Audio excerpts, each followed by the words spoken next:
Kepala Desa Ubung Kaja Wayan Mirta mengatakan, Desa Ubung Kaja yang wilayahnya terdiri dari 18 banjar memiliki penduduk yang heterogen karena adanya banyak kompleks perumahan.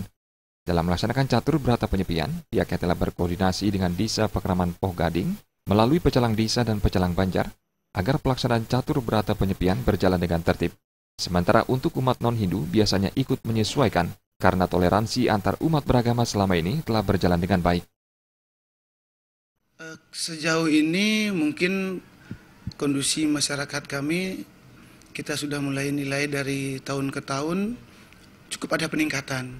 Nah, jadi ketika dulu jujur biasanya diwarnai dengan anak-anak ketika jalanan sepi, kadang-kadang anak-anak main bola.